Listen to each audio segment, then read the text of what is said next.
างผิดทางเราจะเข้าทำไม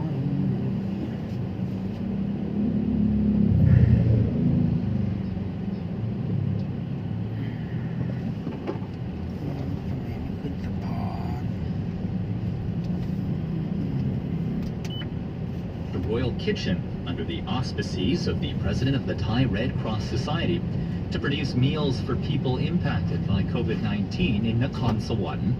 Assistant Secretary General of the Thai Red Cross Society, Grisada Bunrat, chaired the opening of the Royal Kitchen at Rajapat Nakhon Sawan University in Nakhon Sawan Province and presided over the preparation of 3,787 meals for residents of Nakhon Sawan's capital district and Lat Yao district.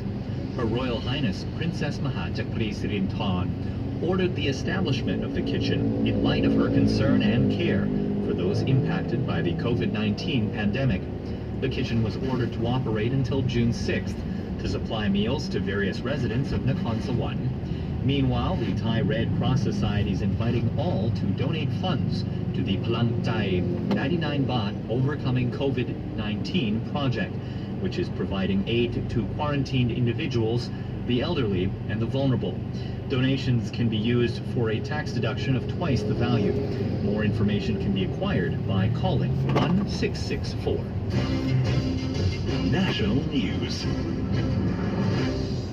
In national news, proactive screening for COVID-19 infections has continued throughout the nation, with particular focus on labor sites inhabited by migrant workers. Region 5 police in Chiang Mai have joined forces with administrative officials to conduct a raid on a construction workers camp in Hang Dong district, Chiang Mai province, suspecting the presence of illegal migrants among some 300 people in the camp. The authorities discovered one illegal laborer, found another using illegal narcotics, and seized 2 unregistered motorcycles. Temperature screenings found 7 people with a temperature over 37.5 degrees Celsius, who were then submitted for COVID-19 testing. Deputy Commander of Region 5 Police Investigative Division, Police Colonel Warapong Kamlu, explained that the proactive raid followed the discovery of 81 illegal laborers from Myanmar in Chiang Mai's Omgoi district. Meanwhile, personnel of Region 9 Police in Yala have reported for their first dose of Sinovac COVID-19 vaccine at Yala Siri Ratanarak Hospital after it received an allocation of 3,200 doses and launched an effort to administer 500 jabs a day. No ill side effects were noted among the recipients, with only a few reporting some dizziness after having not eaten before their jab. The Center for COVID-19 Situation Administration, or CCSA, has reported 5,485 new cases of COVID-19, with 19 new fatalities. According to the CCSA's latest reports, the national tally stands at 159,792 cases and 937 deaths. The report also indicated that another 3,101 patients have made full recoveries, with 50,416 still hospitalized. For the full breakdown, follow the official CCSA's Twitter handle @COVID-19 Thailand. Meanwhile, the Department of Disease Control is aiming to prioritize the distribution of COVID-19 vaccine in Bangkok during the national inoculation drive. The DC Director General Opat Kankanpong said the distribution of vaccine for the provinces will vary depending on the spread of infections in each area. Vaccine registration for people living in the provinces will open on June 14th via local hospitals, the respective mobile application for each province, and health volunteers. The Director General also reaffirms that the DDC is still committed to having at least 70% of the national population receive their first shots by the next 3 months. Chonburi province is preparing to open some 40 vaccination centers in the hope of achieving herd immunity and restarting tourism businesses. Deputy Prime Minister and Minister of Public Health Anutin Chanvirakul, accompanied by Deputy Minister of Public Health Saathit Pitu Techa, has inspected a vaccination center at Thailand National Sports University's Chonburi campus. The vaccination center is located at a field hospital inside the campus and will join some 40 vaccination centers both in and outside of hospitals to provide COVID-19 jabs to Chonburi residents. Chonburi's largest vaccination center at Pattaya's indoor stadium in Banglamung district can vaccinate up to 5,000 people a day at full capacity. The second largest venue at Mueang Ban Suang, municipality's community hall in the capital district of Chonburi, can give as many as 3,000 jabs a day. Chonburi province is hoping to vaccinate as many people as possible in order to achieve herd immunity, which is crucial to the restart of local tourism businesses. The eastern seaside province has administered at least 110,528 doses of COVID-19 vaccines to locals. Administrative and security forces along the border with Malaysia have imposed stringent border security measures to prevent illegal entry in response to concerns over COVID-19 variants. More frequent patrols and surveillance are being implemented by Thai authorities along the Thailand-Malaysia border in the southern region after cases of a COVID-19 variant first detected in South Africa was found in Narathiwat province. The infections are believed to have spread from initial patients believed to have contracted the virus from a person entering Thailand illegally from Malaysia. The Southern Border Provinces Administrative Center's Assistant Secretary General and spokesperson Thirapong Pecharat said the number of new COVID-19 cases in Southern Border Provinces is still on the rise. He urged relevant agencies and frontline workers to be on high alert at the 9 border crossings in the Deep South. Meanwhile, 15th Infantry Division Commander Major General Paisan Nusang has participated in a river patrol along the Thailand-Malaysia border, where he urged officers to suppress illegal crossings. The commander then observed the operations of the 2nd Border Defense Company in monitoring the border areas in Pak Bai, Sungai Kolok, and Wang districts. Several shopping malls in Thailand have offered space for the setting up of vaccination centers for the benefit of the public. One of these venues in Bangkok is Asiatique, the riverfront, which is now offering jabs at a limited capacity ahead of the national vaccination drive. People who had an advanced vaccination appointment have visited Asiatique, an open-air shopping mall by Chao Phraya River in Bangkok, to get their shot of the COVID-19 vaccine. Asiatique is among 25 venues in Bangkok provided by private companies as non-hospital vaccination centers to be used in the vaccination drive for people aged 18 to 59 years old. The vaccination of senior citizens and people with certain chronic diseases will follow the same schedule, but mainly at hospitals. The vaccination center at Asiatique has the capacity to vaccinate 2,000 people per day. It's currently offering the vaccine to some groups of people in Bang Khaw Lam district, such as the public vehicle drivers, taxi drivers, fare collectors, janitors, motorcycle taxi drivers, food delivery drivers, caretakers, nursery staff, educational staff, volunteers, and other individuals at risk. The Bangkok Metropolitan Administration, or BMA, is currently increasing the water draining capability of the storm drain system along Bangkok's main roads by installing larger drainage pipes. Bangkok Governor Police General Aswin Panmueang is overseeing a construction project intended to increase the water dispersal efficiency of drains on Sathon Road.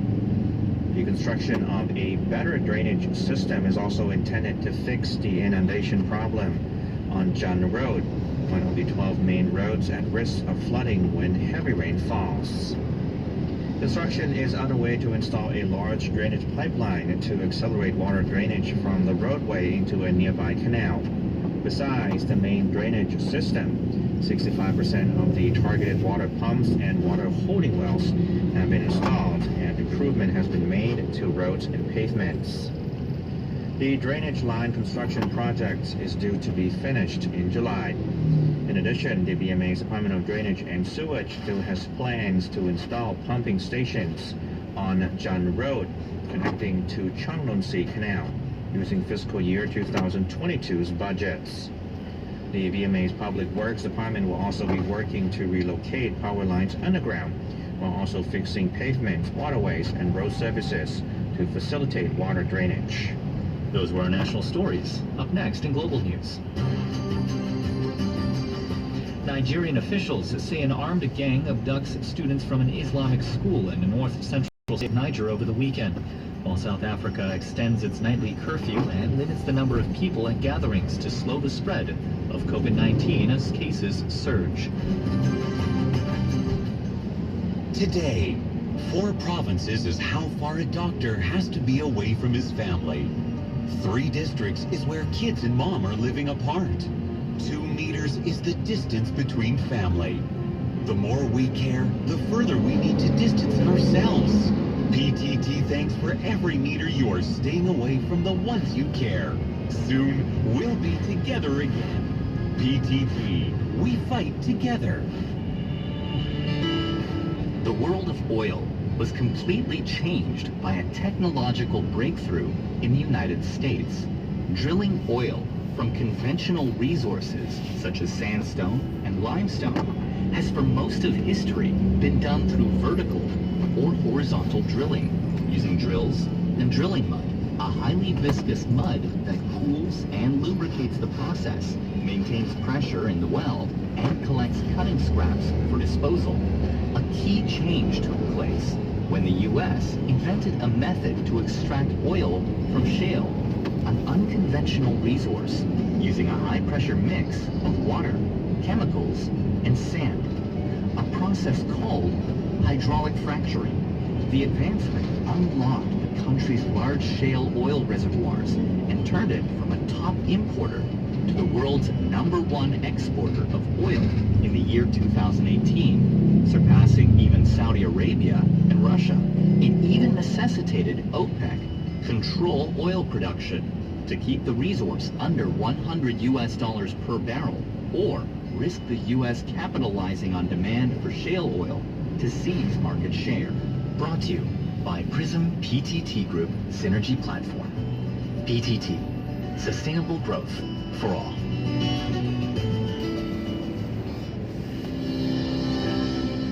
Resplendent rays of sunlight up today, the day we celebrate your birthday.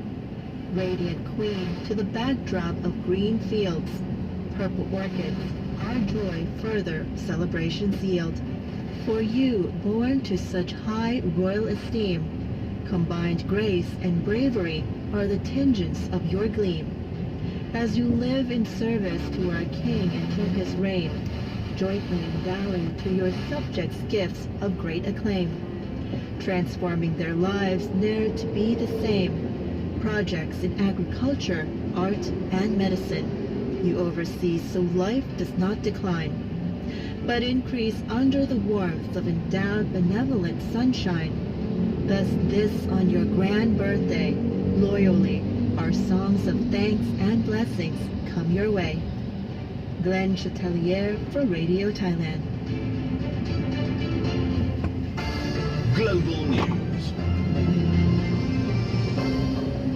You are listening to Radio Thailand's News Hour. We broadcast live from FM 88, FM 95.5, FM 107, and online at nbt.prd.go.th. Turning to our global headlines. Danish state broadcaster DR has reported that the U.S. National Security Agency, or NSA, has used a partnership with Denmark's Foreign Intelligence Unit to spy on senior officials of neighboring countries, including German Chancellor Angela Merkel. DR, citing 9 unnamed sources with access to the investigation, said the findings are the result of an internal investigation in the Danish Defense Intelligence Service from 2015 into NSA's role in the partnership. According to the investigation, which covered 2012 and 2014, the NSA used Danish information cables to spy on senior officials in Sweden, Norway, France, and Germany, including former German Foreign Minister Frank-Walter Steinmeier and former German opposition leader Peer Steinbrück. When asked for comment on the DR report, a spokesperson for the German Chancellery said it was only aware of the allegations when asked about them by journalists and declined to comment further. Denmark, a close ally of the United States, hosts several key landing stations for subsea internet cables to and from Sweden, Norway, Germany, the Netherlands, and the UK. According to DR, the internal investigation in the Danish intelligence service was launched in 2014, following concerns about Edward Snowden's leaks in the previous year, revealing how the NSA works. Police and state government officials in Nigeria have said an armed gang abducted students from an Islamic school in the north-central Nigerian states of Niger over the weekend. Armed groups carrying out kidnapping for ransom have been blamed for a series of raids on schools and universities in northern Nigeria in recent months, abducting more than 700 students for ransom since December. A spokesperson for Nigeria State Police said in a statement that the gunmen on motorcycles attacked the town of Tagina in the Rafi local government area of the state on Sunday. He said the attackers were shooting indiscriminately and abducted a yet-to-be-ascertained number of children at Salihu Tango Islamic School. The school's owner, Abu Bakar Tagina, told Reuters in a phone interview that he witnessed the attack. Tagina said there are around 300 pupils aged between 7 and 15, and that the pupils live at home and only attend classes at the site. Most students kidnapped in recent months have been taken from boarding schools. The state governor spokesperson said one person was shot dead during the attack and a second person was seriously injured. South Africa has extended its nightly curfew and limited the number of people at gatherings to slow the spread of COVID-19 as positive cases surge. President Cyril Ramaphosa said the Level 2 lockdown restrictions force non-essential establishments like restaurants, bars, and fitness centers to close by 10 p.m. local time. The curfew will now start at 11 p.m. and end at 4 a.m. All gatherings will be limited to a maximum of 100 people indoors from 250 and 250 people outdoors from 500. Where the venue is too small to accommodate these numbers, no more than 50% of its capacity may be used.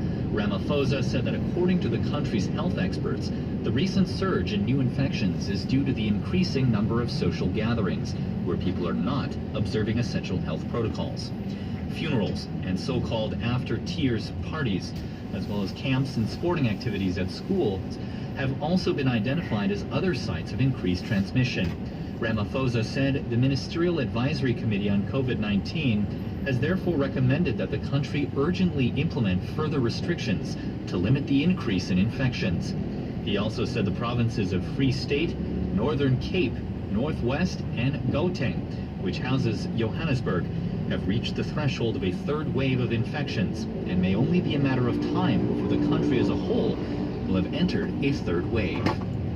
North Korea has criticized the recent termination of a pact between the United States and South Korea that capped the development of South Korea's ballistic missiles, calling it a sign of Washington's shameful double-dealing.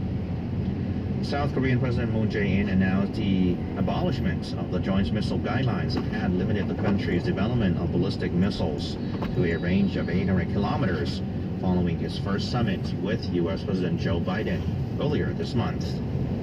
North Korea's official KCNA news agency carried an article by Kim Myung-sho, who it described as an international affairs critic, to accuse the United States of applying a double standard as a thought to ban Pyongyang from developing ballistic missiles. Kim said the United States is engrossed in confrontation despite lip service dialogue.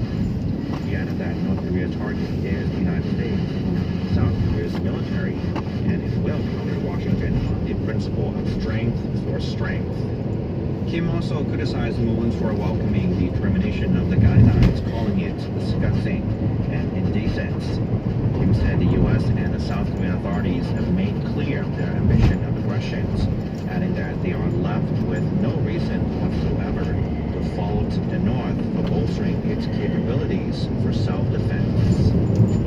Hundreds of people have been evacuated, and many more face the risk of abandoning their homes in New Zealand's Canterbury region, as heavy rains raise water levels and cause widespread flooding. Local media reports said on Monday that at least 300 homes in Canterbury were evacuated since the weekend as water levels rose in rivers across the region in a 1-in-100-year deluge. Several highways, schools, and offices were closed, and New Zealand's defense forces deployed helicopters to rescue some people stranded in floods in the Ashburton area. Ashburton's mayor, Neil Brown, said half of Ashburton would need to be evacuated if the river's levees broke, but there was still quite a bit of capacity in the river. New Zealand's Met Service had issued a red warning on Sunday for heavy rain for Canterbury and multiple warnings elsewhere. Chris Fafoy, the acting Minister for Emergency Management, said in a statement that the government announced 100,000 New Zealand dollars or $72,500 towards a mayoral relief fund to support Canterbury communities impacted by the flooding.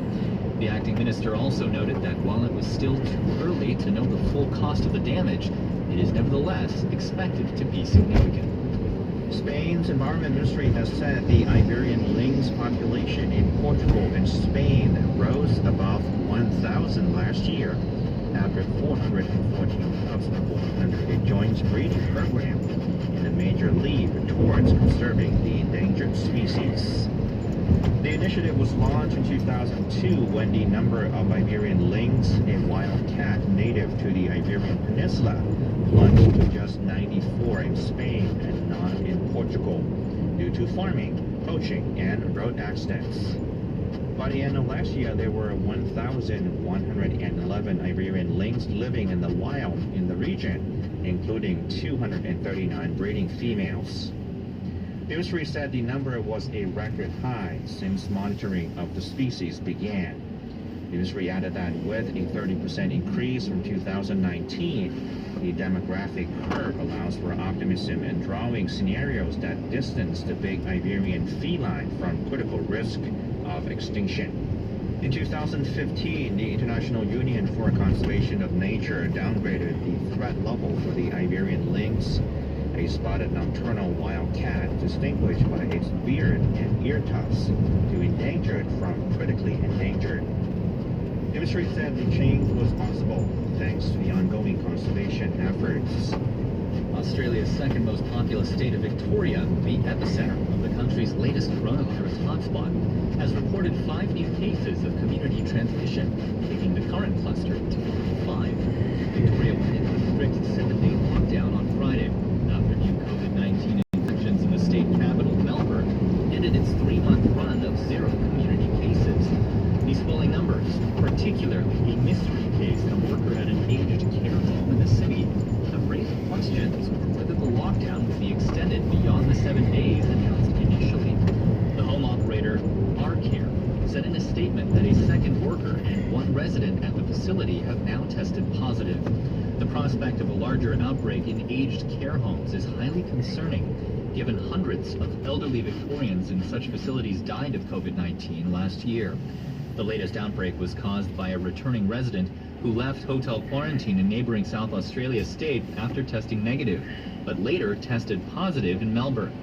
Medical officials have said that the latest COVID-19 variant, first detected in India, was likely to be more virulent than the original strains, taking just 1 day to infect another person, compared with earlier strains, which can take about 5 or 6. And that's it for the global segment. Next on our business updates.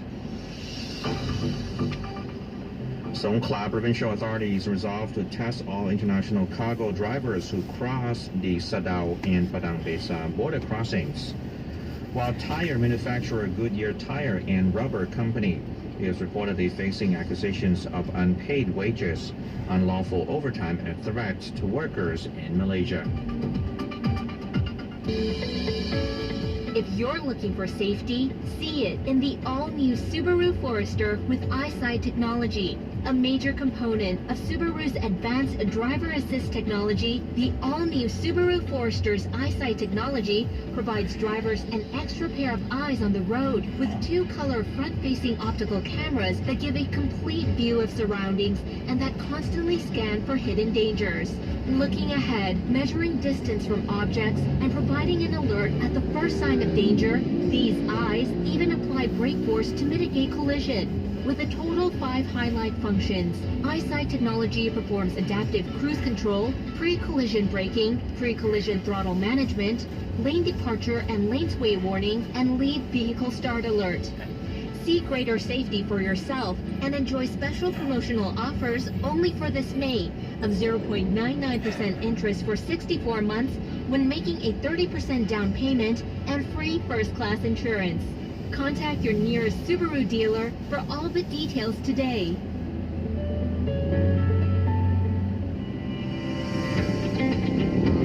Stop COVID-19. Information is very important in the fight against COVID-19. Listen to the World Health Organization and official guidelines from the government only, and beware stories circulating on social media that may be untrue. It is essential you follow advice given by your healthcare provider and follow measures being taken by your organization or living compound to protect yourself and others. You can help stop the spread of COVID-19. Business news. In business headlines, the Ministry of Commerce has reached an understanding with food delivery platforms to reduce daily living costs for the public by cutting the platform's share of gross profit with eateries to 25%. Deputy Prime Minister and Minister of Commerce, Jukrin Laksana Wisit, met with representatives of food delivery platforms, restaurant industry associations, and 6 financial institutions to agree on 2 initiatives to support food businesses straining under the efforts of COVID-19. Under the first initiative, the delivery platforms agreed to reduce their gross profit, or GP, charge on restaurants from the usual 25 to 35% to 25% throughout the month of June in Greater Bangkok, while food prices will be cut elsewhere in the country. Participating platforms include Robinhood, Foodpanda, Grab, Gojek, and LineMan. This scheme is expected to result in a loss of 250 to 350 million baht for food delivery platforms. But the discount activity is expected to stimulate the economy by no less than 2 billion baht. The ministry is also to facilitate matching between eateries and banks during June 7th and 20th. The move will enable food businesses to secure soft loans without the need for collateral. Over 110,000 food outlets registered with the Department of Business Development are eligible for the loans. Of the total, 15,000 are juristic entities, while over 100,000 have individual owners. Vice Governor Waranat has presided over a meeting on COVID-19 testing requirements for international cargo drivers who cross the Sadao and Padang Besa border crossings.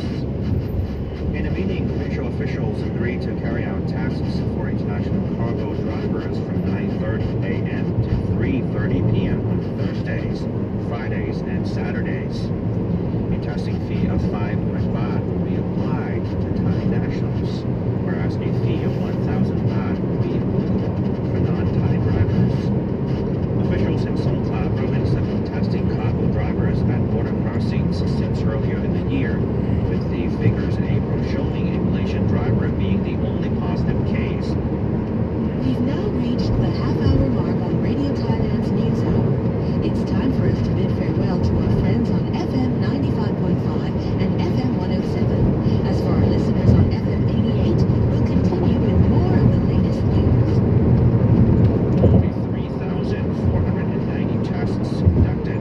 Similarly, May's figures reveal that a Malaysian driver was the only positive case among 2,833 drivers tested. Separately, Songkhla Provincial Governor Jaruwat Lingklao said officials were doing their best to patrol the 85 kilometers long Thai-Malaysian border in Sadao district of Songkhla, where instances of illegal border crossing may have occurred. He added that people have crossed by means of scaling, cutting through, and digging under the border fence. American tire manufacturer Goodyear Tire and Rubber Co. is reportedly facing accusations of unpaid wages, unlawful overtime, and threats to foreign workers at its Malaysian factory. In interviews with Reuters, 6 current and former foreign workers, along with officials with Malaysia's Labor Department, say Goodyear made wrongful salary deductions, required excessive hours, and denied workers full access to their their passports. The department confirmed it had fined Goodyear in 2020 for overworking and underpaying foreign employees. One former worker said the company illegally kept his passport, showing Reuters an acknowledgement letter that he signed in January 2020 upon getting it back 8 years after he started working at Goodyear. The allegations initially surfaced when 185 foreign workers filed 3 complaints against Goodyear Malaysia in the country's industrial court, 2 in 2019 and 1 in 2020, over non-compliance with a collective labor agreement. The workers alleged that the company was not giving them shift allowances, annual bonuses, and pay increases, even though these benefits were available to the local staff who were represented by a labor union. According to copies of the judgment published on the court's website, the court ruled in favor of the foreign workers in 2 of the cases last year, saying they were entitled to the same rights as Malaysian employees. Colonial Pipeline, the largest fuel pipeline in the United States, has resolved a temporary network disruption this weeks after a ransomware attack crippled fuel delivery for several days in the southern region. Colonial on Friday said it experienced a network issue, but restored service to its network while adding that the issue was not associated with malware. The company had earlier said shippers were having problems entering and updating nominations for deliveries. The company has since said, quote unquote, system functionality has returned to normal. The reason for the network issues was not immediately clear. Colonial's shipping nomination system is operated by a third-party, privately held transport board, the T4, which handles similar logistics for other pipeline companies. T4 on Friday said its application was working for all customers and carriers. It did not comment on Colonial's current network issue. Instead, data between T4 and Colonial was working normally. Friday's network problems are the second occurrence of such issues since the attack earlier in the month. Colonial is the largest fuel system in the United States, accounting for millions of barrels of daily deliveries to the U.S. East Coast and Southeast. China's factory activity slowed slightly in May as high raw material costs and supply bottlenecks continued to weigh on industrial production, particularly for small and export-oriented firms. Data from the National Bureau of Statistics, or NBS, showed on Monday that the official Manufacturing Purchasing Managers Index, or PMI, inched lower to 51 in May from 51.1 in April, but remained above the 50-point mark that separates growth from contraction. Analysts had expected a PMI reading of 51.1 in May. While the Chinese economy has largely shaken off the gloom from the COVID-19 pandemic, posting a record 18.3% growth in the first quarter of this year, analysts expect the brisk expansion to moderate later this year. Officials warned that the foundations for the economic recovery are not yet secure amid problems like higher raw material costs and the epidemic situation overseas. In April, both output and profit of China's industrial firms grew at a slower pace. The official PMI, which largely focuses on big and state-owned firms, showed the sub-index for new export orders stood at 48.3 in May, down from 50.4 in the slipping sharply contraction. Two recent decisions by Canada's racing out competition in the country's high-integrated industry, according to making it even harder to bring down and internet service. For years, consumers have complained about which rank among the steepest in the world, and Prime Minister Justin Trudeau's federal government has threatened to take action if the providers failed to cut bills by 25%. Last Thursday, the Canadian Radio, Television and Telecommunications Commission, the RTC, ruled that it would not significantly lower the rate which small companies must pay to access the high-speed broadband networks of larger rivals, BC Corporation and Rogers Communications as the Big Three. That followed the CRTC ruling when it asked large telecoms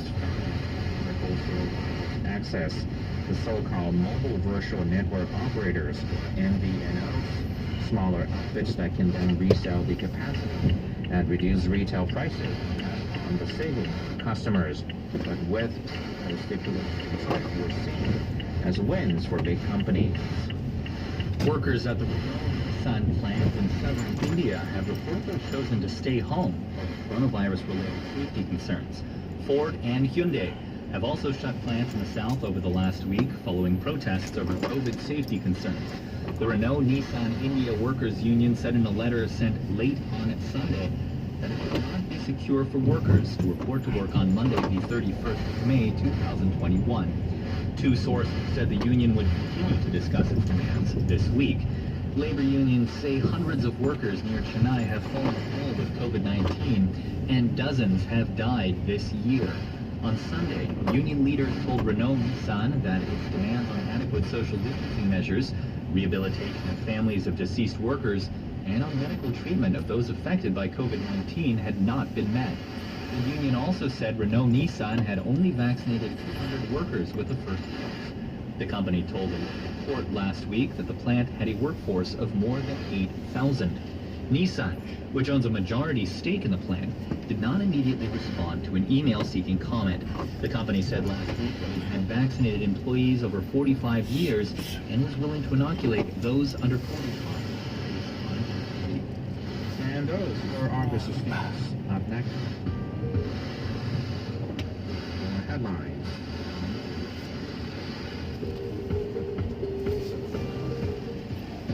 Radio Thailand News broadcast from the Public Relations Department of the Royal Thai Government on FM 95.5.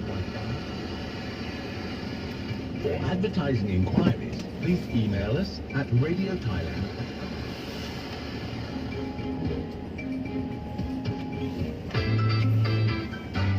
A world-leading tourism destination and exporter of an array of goods, added industries to its economic spectrum, with infrastructure to make it a production powerhouse and an important logistical hub in Southeast Asia. Foreseeing economic growth returning this year and with unceasing government support for business, Thailand's economic potential is well proven and a wellspring of opportunity for public and private endeavors alike.